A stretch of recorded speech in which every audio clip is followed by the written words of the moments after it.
Hello, hello. I am Megan Powers with Powers of Marketing, and I'm thrilled to be presenting about events today here on the Digital Branding Summit. I want to share a little bit of my background before I dive into my slide. I'm super passionate about events, not just because it's the lane that I work in, but I work in the lane because I am so passionate about the importance of face-to-face communication and what we can accomplish with the relationship building and sales and all the good stuff that happens with events. So if you're considering adding events to your marketing mix, this is a session for you. Going to get into some strategies, some tactics, some logistics, and I just want to share too that I did my master's thesis on face-to-face versus online communication within the context of trade shows. Definitely niche, but it all speaks to the relationship building and the potential commerce that can come from these face-to-face experiences. And I'm really excited to share it with you. My session today is using events to build your digital brand. So just a quick further background on me. I'm a writer at my core. I'm a marketer. I'm a strategist. I'm a podcaster, and I'll talk more about that at the end. I'm an event professional. I'm currently Vice President of Communication for the San Diego chapter of Meeting Professionals International. And I'm also an adventurer. I like to jump off and out of things, and I'm a sports fan. Go Niners. So I want to say up front too that in talking about events to do with branding, that it's not just about your company brand, it's also about your personal brand. It's about executing on a plan with events, whether you're planning them or attending them. Every one of us who attends a conference face-to-face should be going into it with not just a plan of what sessions you want to go to, but what are you trying to accomplish? What are your goals? What do you want to walk away with? What person do you want to meet? I used to make lists of these are the people that I want to meet, and I made it happen. And sometimes it was just dumb luck. Sometimes I was able to set up meetings in advance, which was super cool, especially when I was working in sales, because that was really the reason that my company had me there, even if I had, different reasons for that. So just real quick, I want to show part of what I shared in my master's thesis. Obviously, people work with people they like to do business with, right? People who they know, like, and trust. So make an impression, and everything you do and say and wear has potential to affect that, right? But I just wanted to say, by being my authentic self, 90% of the RFPs, the requests for proposals that I got while I was working in audiovisual production, were from people that I had met at face-to-face experiences.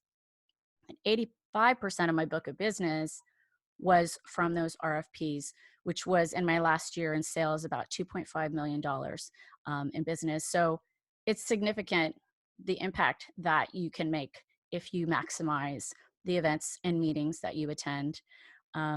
Also, for yourself and for your company, just keep in mind that your brand that's online should be congruent with your brand that's offline. Okay, so what are we going to cover? We're going to clarify what face-to-face experiences are, these meetings and events, the different kinds of things that you might think about adding to the mix, actually including events in your marketing plan, and actually creating the experience. I use the word events a lot, but really hopefully you're creating an experience, and we'll talk about that. Some of the nitty-gritty, sourcing and logistics. Marketing the events, also super important, right? To get the butts in the seats, you got to market the thing. So, and that should be done obviously in advance of the event to get the people there while you are there and after, because really, truly, all three of those are really important pieces of the puzzle.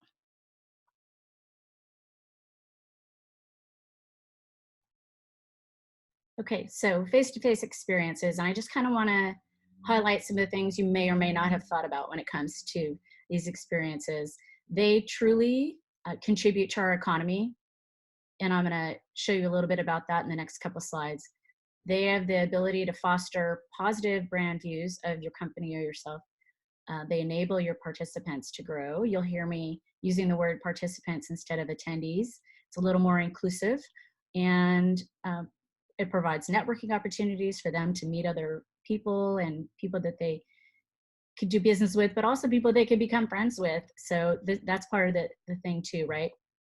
And hopefully it can help to generate a revenue stream or help your salespeople generate your revenue stream, because there's a lot of research that's been done about how meetings and incentives really, companies that do that for their salespeople truly increase the bottom line. Okay, so the Meetings Mean Business Coalition has a saying: when we meet, we change the world. Truly, we have the ability to affect the global economy. And this research is from a couple of years ago, but it still holds true. And I just wanted to share that the economic impact that meetings and events have on economies. In the United States in 1.9 million meetings were held, and it generated $845 billion in economic impact, because it's not just you paying your ticket, it's the taxi driver, the Lyft driver, the housekeeper, the server in your restaurant. It all trickles down to really affecting economies in cities where these experiences happen. And then it shows that a $1 spending has another $1.60 direct and induced impacts. So a total of $2.60 economic impact. So it's pretty special, really, what is happening outside of all the other great stuff that's happening economically. And they're really growing year over year. We are truly now in the experience economy. And so I think it's important to understand that that's what this is part of. The impact generated is, as I said, it's across a variety of industries. And this just shows you how it grew from between 2009 and 2016, and it still continues to grow today. So I have a feeling some new research is in the works. All right, so branding and events go hand in hand. You may recognize this image. I wanted to share this social media marketing world image because it goes to the heart of what I think about your branding for your event. It should be special, it should be unique, but it should be still in line with your brand. And it should definitely, if you can do it, be in line with the city that you're in. And so, Social Media Examiner, their whole thing is the jungle and all that good stuff. But for this, event, their biggest conference of the year, definitely they show the flavor of San Diego, which I think is they've done a really nice job with that. So, and the first thing is to make sure you make a communication plan with your marketing team. A lot of times marketing and events are separate. For me, they should be in the same department, but if they're not, they should definitely work as a team. There should be a serious collaboration that happens, and we'll talk more about that in a bit. But yeah, make sure that the branding for your event and for your company or for yourself is complementary. And themes that are creative and on brand, and then when you can, connect to the host city.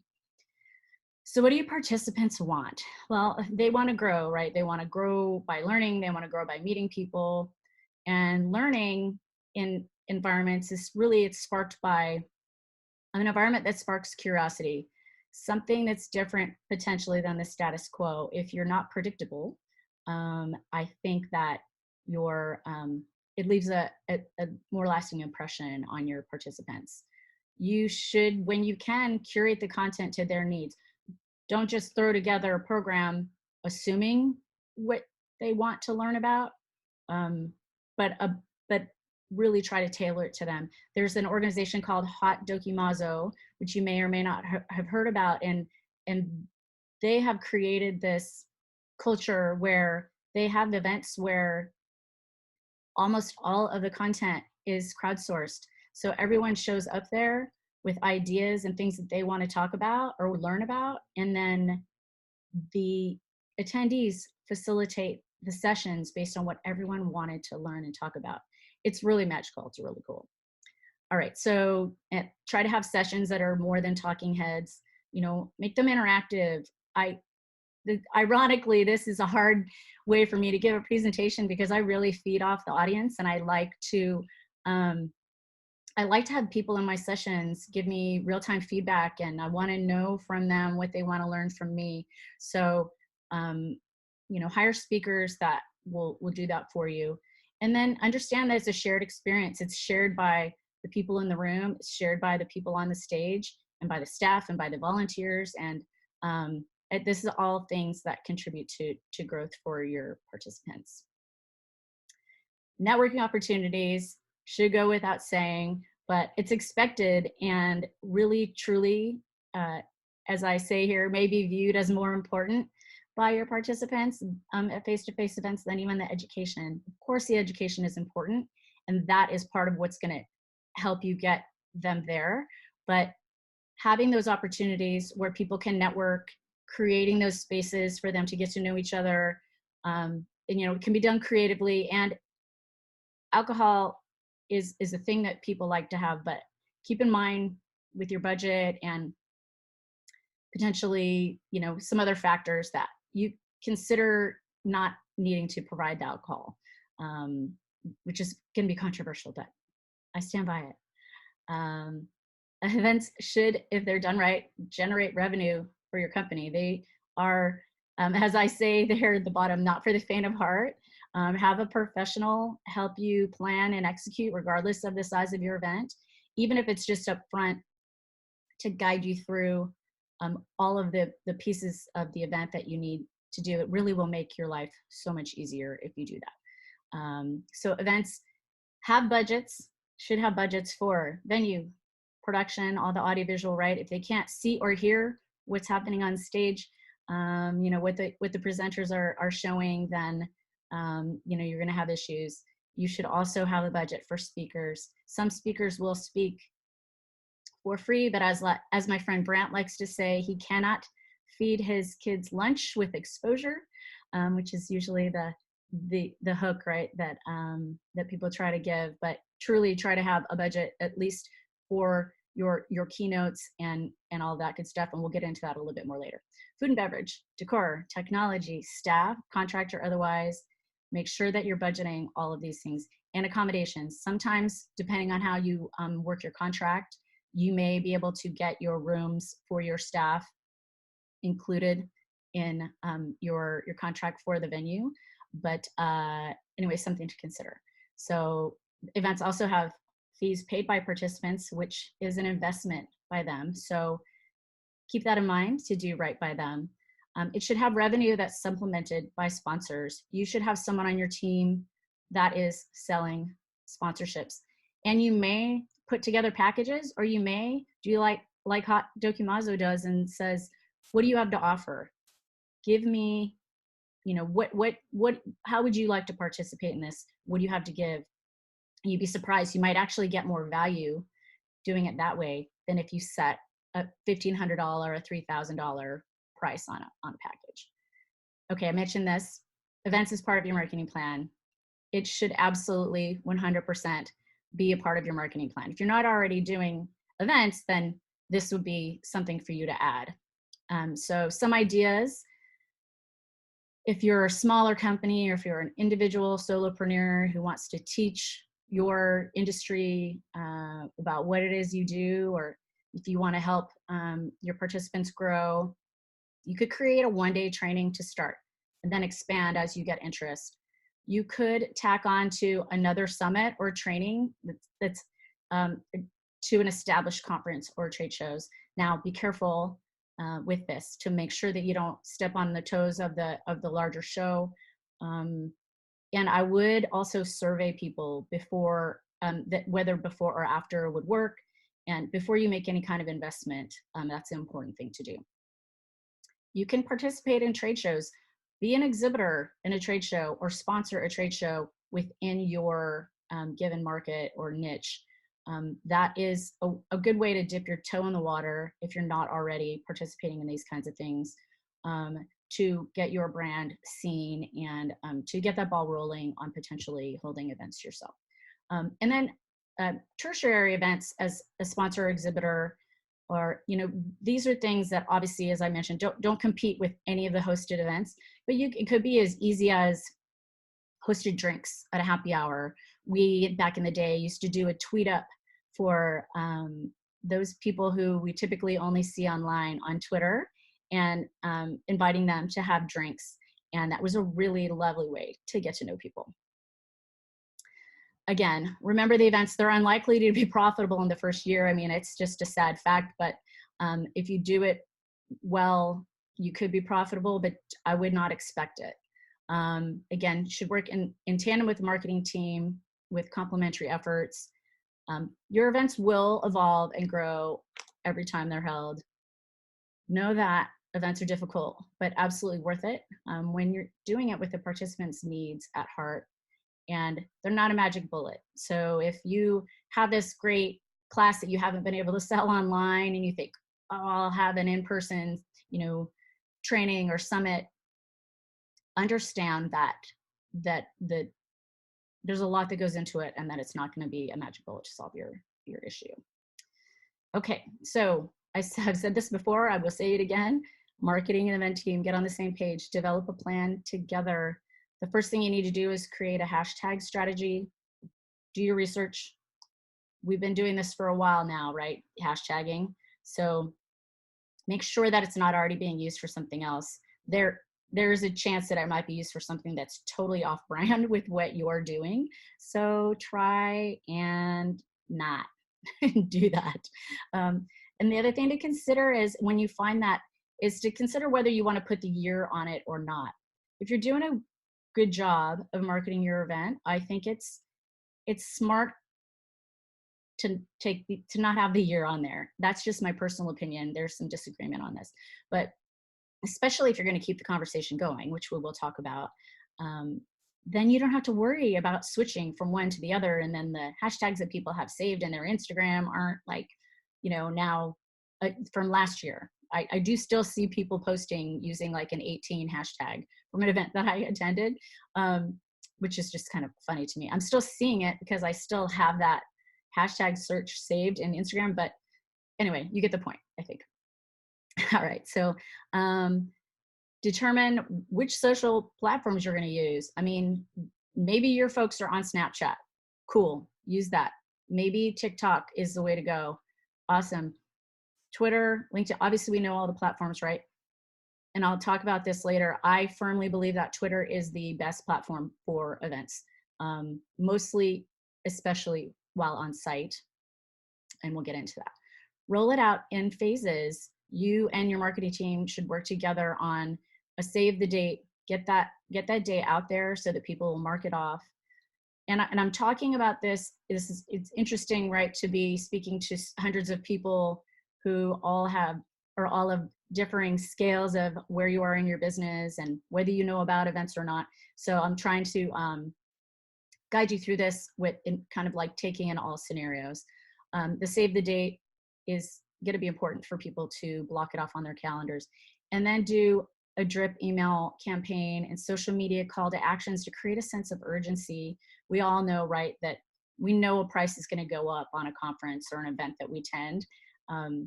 And so knowing that and keeping that in mind for people will get them to buy earlier on. And then that helps you with everything else, with your venue and knowing how many rooms you need and all of that kind of good stuff. I highly suggest, and this Digital Branding Summit did a really good job of creating graphics for the speakers to share their sessions and the summit as a whole. I think that every agreement for a speaker their contract should include them promoting your event. And you will get people like Brian Fanzo too, he'll make it part of he actually is the first speaker I ever heard talk about doing that. And I think it's super smart. And not only that, but he sticks around and he includes that he's not just going to fly in for an hour to do the keynote and fly out, but he's going to be around and he's going to engage with your attendees and which, keynotes that and speakers that stick around really help to make it more special for the people that are attending. They remember that. All right, so when you put together your social media strategy, determine what your objectives are. You want to, you know, set out, if it's a new event, what are your target demographics? Is it, you know, or if you've had it before, is it current or, you know, prospective participants? Is it members of your association? Whatever. Determine who the people you're going to target when you're doing your advertising. And then if it's like if it's not a niche thing, and if there's opportunities within the community at large, tap into those as well. Make sure you have branding guidelines. It should be that of your website. Your overall brand should carry through your social media, and obviously the branding that you've designated for the event itself. And this includes tone of voice. So I think it's difficult when you have several people who write for you, who write content, but I think there's a way to get everyone kind of to write in the same tone. You know, and that's something you determine up front. Is it going to be lighthearted? Is it going to be fun? Is it going to be super, super serious because this is a financial, you know, advisor conference and everyone's buttoned up and all that kind of thing. So just, you know, think about that. Those are all things to determine up front. And this might sound silly, but how much time are you going to spend each day leading up to the event? You may have bitten off more than you can chew if you don't figure out up front how many hours you can dedicate. And that might also tell you, you know, that you need to hire help. So, you know, whether it's one contractor or maybe you partner with a team that does events for a living. Even Social Media Examiner has a team, has this wonderful meeting planning company that they use that helps their core event team put on social media marketing world. And then can you recruit volunteers to widen the net? And that can be on site, but it also can be in advance of the event, helping you with your social media, with monitoring and engaging with your attendees. That's something that I know for me with Social Media Marketing World has been really cool. I really enjoy the fact that I can get to know people and help them out in exchange for a ticket. Okay, so like I said, try to not just create an event, but create an experience. And there's a lot that's going to go into that. And really, with only an hour, there's only so much I can cover. So I did want to just list those things that you need to think about. And this list of things came from a book called Intentional Event Design, Our Professional Opportunity by Tahira Endine. She is a certified meeting professional and actually just a wonderful person. She heads up events for Site Global. And I think there's a lot to be said about this notion to create the experience with intention. It should have a people-centric, purpose-driven design. It should include technology. It should optimize learning and performance, and it should be sustainable. And we'll talk a little bit more about that. There are things that you can do that, I mean, it's more than, you know, not using plastic straws and that kind of thing, or not printing your program, which you should not be doing. And then also consider designing the optimal brain experience. There's a lot of research about the neuroscience of how attendees learn, how participants learn in your sessions. And so there's a lot that we can all learn from that. And there's a lot of research and talk going on about that. And I find it super fascinating. Space and flow, seating design. Think about that. Do you want everyone just in rows, or do you want them to have the chance to be able to see each other in crescent rounds? You know, those half tables. There's different things. It also depends on your speakers. So also get with your speakers and ask them, what kind of experience is this going to be? How would you like the room set up? And determine those kinds of things in advance.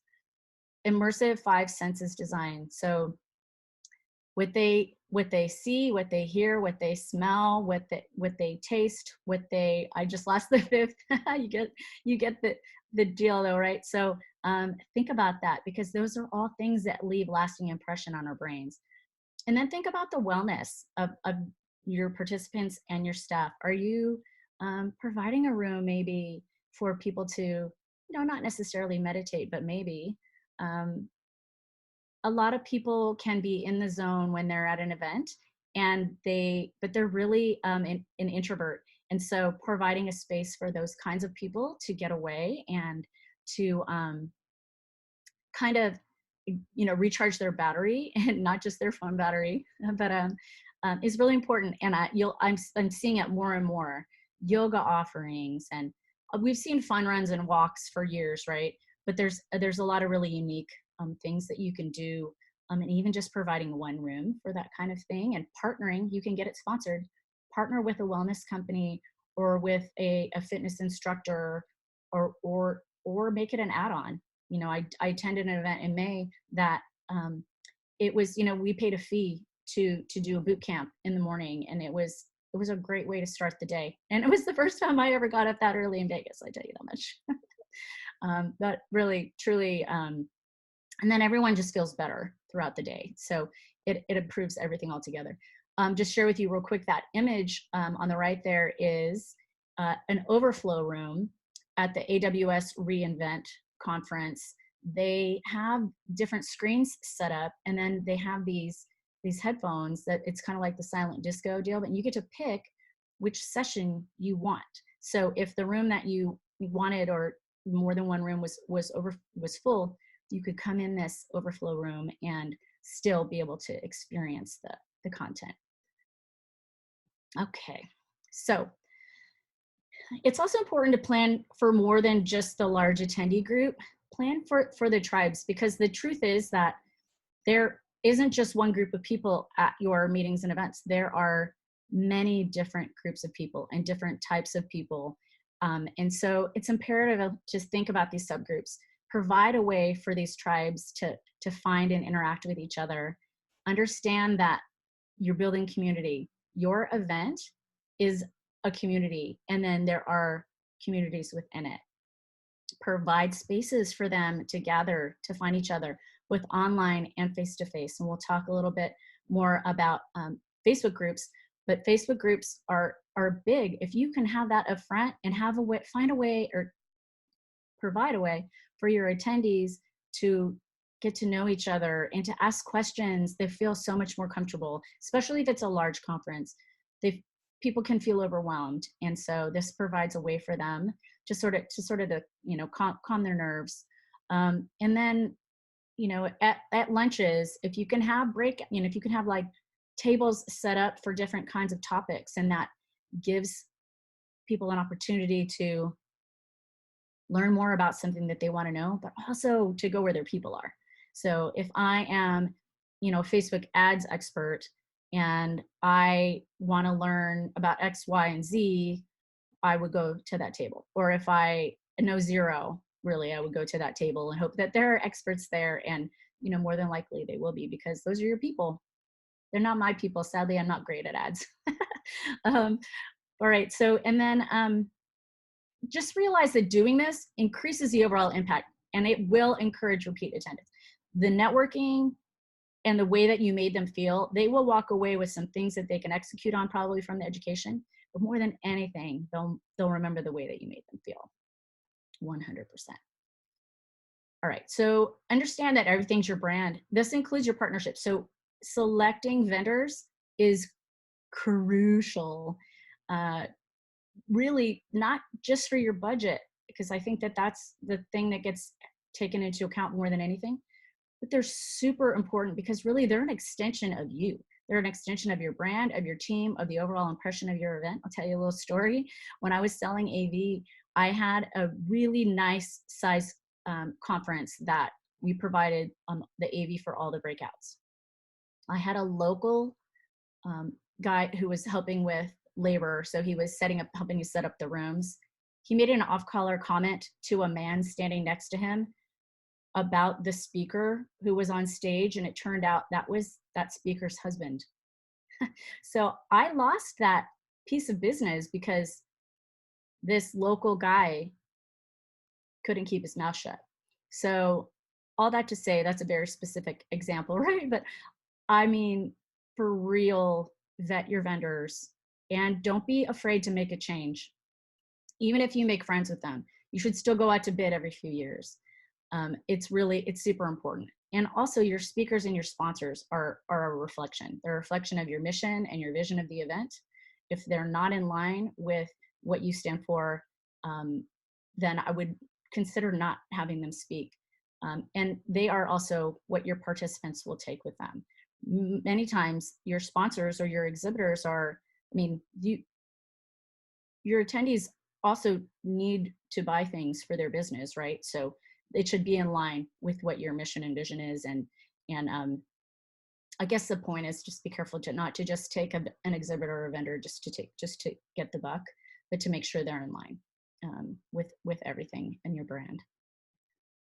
Okay, so sourcing and logistics.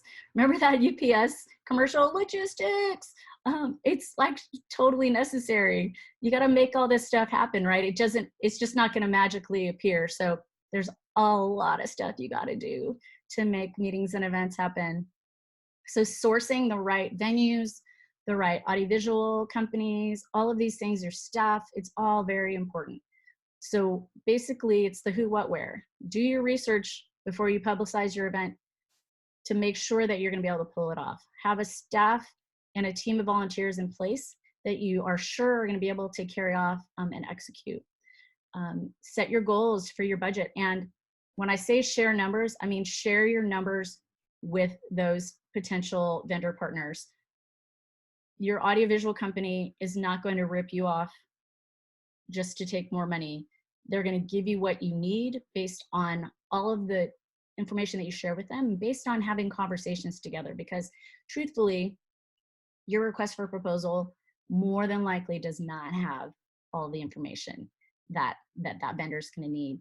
And I, now being on the buying side, I 100% am more likely to go with a vendor partner who cared to ask, who took the phone call with me. I have been sourcing for trade show booth build outs, and I got one person who agreed to have a call with me out of the 4 people that I called them. They didn't even come to me to try to get the business. I called them, and I had a really difficult time getting what I needed out of them. So understand that you need to be upfront, and it's important to share your budget in order for you to get what you need and to make sure that that's a piece of business that they're going to want to take too, because it's a two-way street, right? So consider all that. Be realistic about your attendance and select your venue based on that. So maybe the first year you set a cap on how many people that you can have, and what a great problem that would be to have, right? Like, oh, we only have room for 250 people. And then that might even help you too in your marketing. So don't be afraid to do that, but also have those conversations with your partners at the hotels and the venues that you're talking to about potential to grow. I mean, maybe you do cap it at 250, but they have space, and so you can add another room or open up the air wall in the keynote room to make it larger. So just be upfront and have all those conversations, but just be realistic. Is my biggest piece of advice on that. I would get audiovisual production bids from the in-house company and from 2 outside vendors. Here's the thing. In-house audiovisual companies pay a large commission fee to the venue, to the hotel or the convention center. So they might tell you that you can't bring in an outside vendor. That's not accurate. They might tell you that an outside vendor will be more expensive. That's not necessarily accurate. They also might work with the venue up front when you're creating your contracts, so that they understand that you might go outside with AV, and make sure that they don't include in your contract that you have to use the in-house, because that can happen. But you're in control as the buyer, and I think that is something that you definitely, when you're sourcing your venues, take a look at that and make sure that you don't get forced in to doing anything you don't want to do. What we're also seeing, and I've done a lot of research on this, I did for one of my clients, I interviewed 38 meeting planners and audiovisual production specialists, and some venues are requiring you to use certain pieces, and if you don't, then they're going to up the price on other. So that's just something to be aware of. Not every venue is going to do that, but just something that I'm hearing is happening. And so especially with the internet, that's a big one that can be a really high ticket item. And so just keep an eye on that, because you are also, per FCC law, you're allowed to bring in outside internet as well, which a lot of people don't know. So, and then I say use a speaker bureau or resources from a professional association. So, whatever niche that you're in, whatever industry that you're in, more than likely you have a professional association, and there's people within that that have specialties that they may be able to. They might be great speakers for you. Speaker bureaus are great. Know that you don't pay the speaker bureau a fee. It's worked out between them and the speaker. All right, so food and beverage. This is really food, drink, and environment. And by environment, I mean the environment that you're eating and drinking in, and also the environment itself, the sustainability piece. They all go together. Plan on, just know that if you're providing food, if there's lunches and dinners involved, networking events that you're having in your event venue, that budget item is probably going to be most expensive. That and audiovisual production tend to be kind of like close. And from what I hear, F&B can sometimes exceed. So just plan on that. Consider sustainability. I don't know if any of you heard about how of course I just spaced at the Emmys. Yeah, they decided to go meatless, and it was a very small effort, right? But it was a nod to trying to help the environment. So just think about that, and depending on what industry you're in, you may have attendees that's things like that are important to them. So that's just something to consider. Give your participants what you promise. If you say there's going to be lunch, you have to serve lunch, those sorts of things. So there are, and I know things can change over the years. So sometimes maybe you did provide it and now you don't, but just make sure that your participants understand, what's going to be happening so they can plan accordingly. Potentially select low-end beer and wine for your networking. I mean, you could not provide it at all and just have it be on them, and have it be a cash bar. But just something to think about when you're thinking about, maybe just go with beer and wine. And where you hold your networking events is key. It's got to be outside of the space that they just spent all day in, and it would be lovely if it gives them a taste of what your city is about. So obviously these things cost money, but it's worth it because, again, it goes to the overall experience and how you made them feel. All right, so scheduling, logistics, some more, when does it all happen and who's doing it? Every single detail will need to be laid out. I have seen the craziest Excel spreadsheets from planners that make your head spin. But the bottom line is that it needs to get done. And truly, if you do it well, then you can reuse that year over year. You can see what you spent and where you need to save and all those kinds of things. And all of the scheduling, I would say to have a team manager for all of the larger elements. And for me, those are have someone in charge of registration, have someone in charge of the venue that also is in charge of AV production or is involved in that, because those two things really go hand in hand. Space availability and all that kind of good stuff. Because you'll also get told a room can seat X number of people, but most of the time that doesn't take into account what size stage you have and where the speakers go and all that kind of good stuff. All right, so speaker management. You have to get the speakers, you have to schedule where they're going to give their session. There's a lot involved. You need to get their bio and their photo for your website, and and on, right? So having a one person who heads up that effort, I think, is super smart. Exhibitors and sponsors, there should be somebody who is in charge of getting that space sold, in charge of getting those sponsorship dollars. And companies are smart, and they will want to get in front of your attendees, in front of your participants. So that sponsorship money, when worked right, is super beneficial to both sides. So try not to leave anything on the table as far as that goes. Your AV partner should be your best friend, and I say this, yes, as someone who used to sell audiovisual production, but truly, what happens from the stage is crucial. And if anything goes wrong, that people will talk about it, right? Like if you're attendees, and I have been in a session where my heart went into my pinky toe because the speakers went out.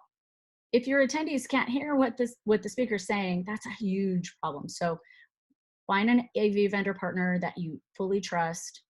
Know that things will go wrong because we're all human and technology is technology. But if you have that great relationship with them and you continue to work with them, I would say it's a solid way to ensure success as you move forward. And then if you have volunteers, do a little online training, help them understand your brand.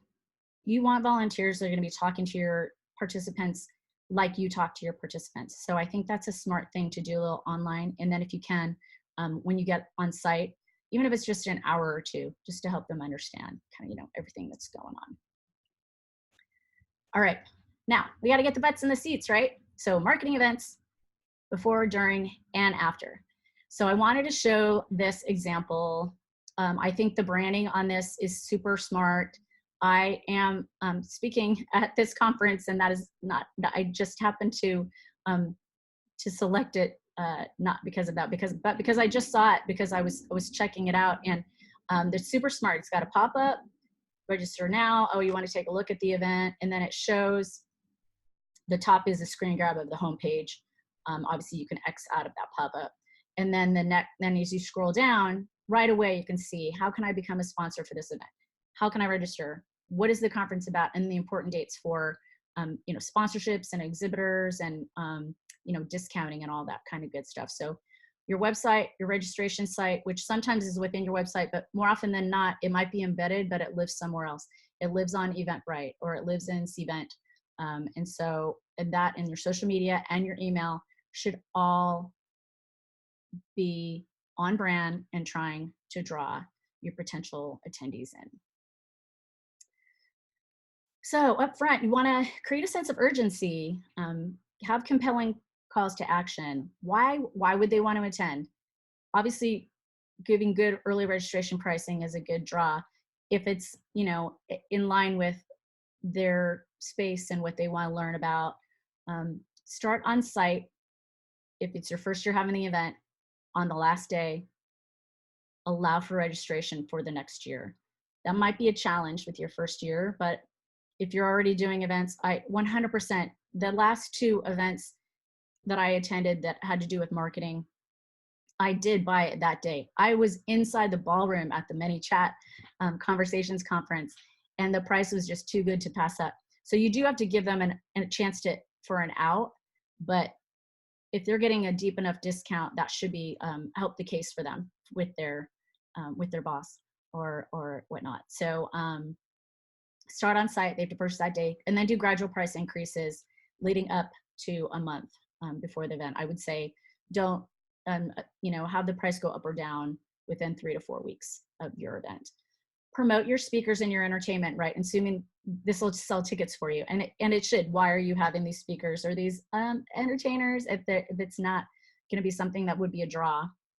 And then gradually share what they are to try to, as you drip out that email, right? Gradually share who's going to be there, and make sure you include it. What sets your event apart? Why would they attend your seminar or your conference or your summit over a competitor? Being authentic and true to your brand, of course.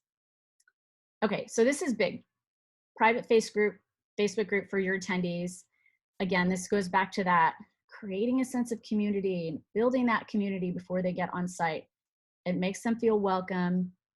In monitoring the social media marketing world, Facebook group, over and over and over again, people will say, I feel so much better. I'm so glad, or I wish that I had joined this group sooner, right? Because they were getting all the answers to things they need and they already felt at home.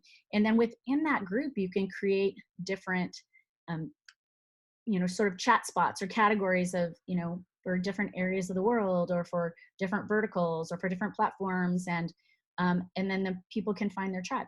So also, and I didn't include this in here, but providing a way for them to meet up also outside of, because there's lots of free dinner time and that kind of thing for people at events, and a lot of times they'll want to meet based on who their tribe is. So if they're a solopreneur, for example, or they work for a corporation, but they're the only one doing it, it really is lovely to be able to meet the people that are in the same spot as you and ask their advice and get to know them and all that good stuff. So it provides a place to ask questions no matter where they are in the world, no matter what time of day. And it enables them to meet each other, build their tribe. It can all be done before your schedule's out too, right? So you don't have to, everybody doesn't have to know exactly what session is happening when. It sets the tone for the experience and it meets them where they are. We know people are on Facebook. And as much as we all have challenges with Facebook, people are on Facebook. They're still spending the majority of their time there in terms of social media. So that's important. So I just wanted to share real quick. I think that Twitter is arguably the best place for marketing your event. It's got a swift pace. Hashtag use is there. And I just wanted to give an example here too of, this is a conference, the Python Colorado conference is a developers conference that I got asked to help with their social media, kind of 11th hour, and I wasn't there. So I wanted to say that actually your monitor doesn't have to be on site. And in fact, most people who were there didn't have any idea that the person they were interacting with on Twitter wasn't in the room. So I just wanted to give a few examples too of how, this, like I said, this very small conference, this one tweet, proof positive that no one's too young to become a fan of Python. Okay, yeah, kids are always gonna get, kids and puppies, right? But 45 likes, 5 retweets, and 3 comments was like pretty awesome. And anyway, so just to show that engagement can be high, we have a speaker who tweeted about her session that got engagement, and then notice like 6 weeks later, they were putting the content on YouTube, and that got quite a bit of engagement as well. So I think that also people are live tweeting from sessions, and it gives you user-generated content from that. Use the event hashtag in every post. Create lists with your speakers, top tweeters, anyone who's attending. You know how it goes, right? When you're on Twitter, and someone adds you to a list, you get a notification. And so, hey, I don't even know that person, so now maybe I'm going to follow that person. And that also helps to build community. And it makes someone feel important, right? You think, oh, they think I'm a top tweeter. So that, and it's kind of neat that it can have that effect. I would say in addition to using your event hashtag that you've determined, use industry standard hashtags as well. So the gold standard in the events industry is event profs. And any company that's trying to be seen that maybe isn't that well known should 100% be using that hashtag. People in the industry will search on that hashtag. So be sure to use it. And remember, the idea is to be found, to engage with the audience, and then keep them interested. And as fast-paced as Twitter is, it still can help, you use branded images for your event, and you're constantly sharing the value. And I just wanted to show real quick here, these images are my profile, which I just wanted to drive home a couple of points. One is that hashtags in your bio are searchable. So when people search on a hashtag, they won't only find tweets that are using that hashtag, but they'll also find people. And so I have DB Summit on here, and then Social Media Marketing World as 2 conferences that I'm attending in the first part of this year. And then you can have a link to the conference as well. I would say everyone on your team should dedicate that real estate to that. And then as an individual, you could also link to there's a Twitter account for the event like this, Social Media Marketing World one. So there you see the hashtag for the event and then the link to the actual conference registration itself. Okay, so also when you're on site, you need to tell the story. Tell the story about what's going on from start to finish. That means like starting with your team arriving, do a time lapse of all the setup. It takes a ton of time to set that general session room up with all those projectors and speakers and lights. So I'm not going to go through all of these, but you get the idea. Post to Twitter and Instagram regularly. Schedule some of it. Monitor your hashtag religiously. This is a big one. Make sure you have people doing that so that people get responded to while they're there and while they're engaging with you. And again, it doesn't have to be somebody who's there. Wonderful if it is. Maybe some of your team is there, maybe some of it's offsite. But definitely, you don't really have to be there in order to be able to do that. Really what you're doing is you're creating FOMO. People who are at home and not at your event, missing out, and definitely are going to want to attend next time. Repost attendee content. Live stream, contrary to popular belief, it does not discourage attendance. In fact, it's going to make people maybe even more likely to want to be there in person the next time. Have professional photos. Don't just rely on your social team's phones. Make sure you have a professional and be sharing those photos regularly also. Use Instagram stories for all aspects of your event. Reshare your attendees' stories when it's in line with, the story you want shared. And again, this is largely selling the next event for you. And of course, it shows the end, but we know there's no end because there's always the after. But continue with the on-site plans. Really, this is your new customer service desk. There's no longer really an information desk typically at an event. Someone is hot or someone is cold in your general session room. They will let y'all know. Hopefully your hotel is monitoring also so they can respond. But you get the idea, like people will complain about the craziest things, but also they're going to be live tweeting and sharing your content. They are giving you golden nuggets that you should be taking advantage of. Schedule shifts for who's monitoring. Use listening tools like Agora Pulse or other tools that will listen for both the hashtag and for the name of your event and maybe the name of your company. Have a plan of how to respond to negative hashtags. That sounds silly, or negative posts. It sounds silly, but really you don't want to get caught up in not responding as a result of not really knowing what to say. So it's good to have a plan. And again, it's real-time feedback. Your surveys are now include attendee sentiment throughout your event. All right, so this is something that truly is important, and I just wanted to mention this. You should have a crisis communication plan also. Plan for any kind of event that could happen and what your team will do and what your communication method is going to be. There's been a really devastating event that happened in Vegas, right? And that team didn't post anything to social until 24 hours later. And then they deleted the posts. They actually had kind of an untimely scheduled post that had gone out right around the time that everything was happening.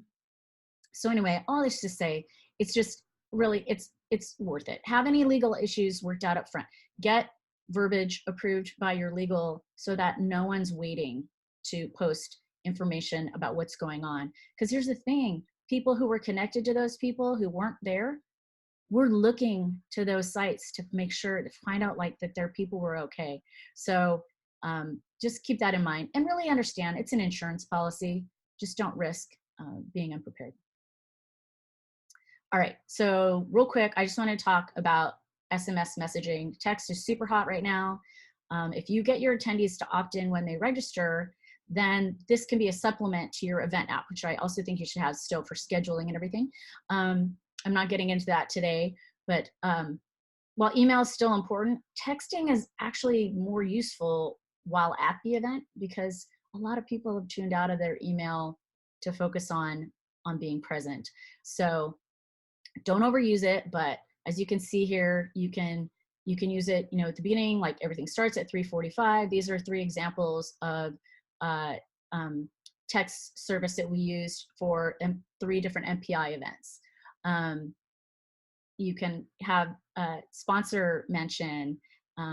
It's great information about schedule changes, reminders about networking opportunities, all that good stuff. So, and it enables you to reach many people at once in case of a crisis. If something does happen, you're not just relying on social media, but you're able to reach everyone who's there. And then just as you probably know this, but research is showing that SMS open rates are as high as 98% compared to that 20% of email, and it's lower when on site. Email is still important in general, but for events, this is a super cool newish way to communicate with your attendees. All right, post-event communication. Continue the conversation. That will continue to contribute to FOMO for the people that weren't there, but also it keeps your community active. It helps those people who were there feel warm and fuzzy and like they wish they were back there with all of their people.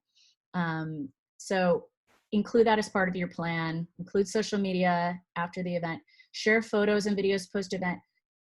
Quote reviews. Share screen grabs of tweets that people wrote during the show. Highlight some engaged attendees. If you have the ability, you should figure out who your top tweeters are and acknowledge them actually while you're on site.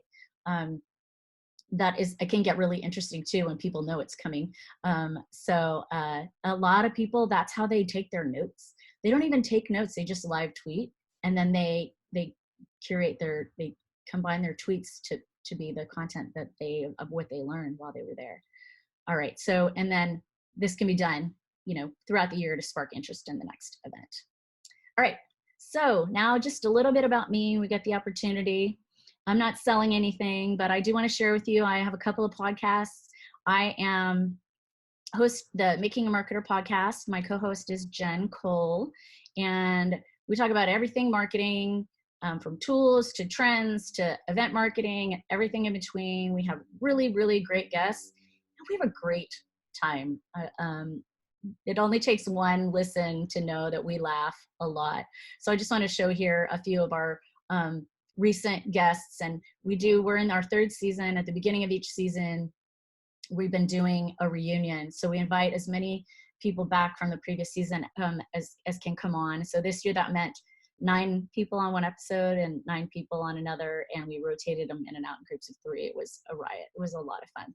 So check it out. Those hopefully those links should be clickable if you want to take a look. I also host a podcast on events. Hey, what do you know? It's called Inside Events, and it's sponsored by Swapcard, which is an event app that's actually pretty awesome. They use AI to do matchmaking, so they kind of do the work for you about who you should meet, it's pretty special. All right, and on that show, we try to have industry leaders.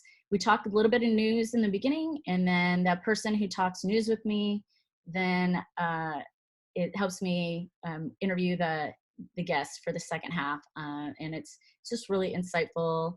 And so here's a few of our shows. We just recorded episode 7 the other day, so it's pretty new. Go ahead and check that out. And then if you need any help with event planning, strategy, social media support, as you can probably tell by a lot of what I said, I'm kind of a Swiss Army knife. I have a background in lots of things, and super passionate about building community and that magic that happens face to face. And I'd love to help you build and gather your tribe if you need that. So no matter what your needs are, reach out and let's have a chat. Thank you so much. I really appreciate the opportunity to be a part of this Digital Branding Summit. And I really hope that you all get everything you need out of the week. And hopefully I'll see you on the live tonight. Thanks a lot.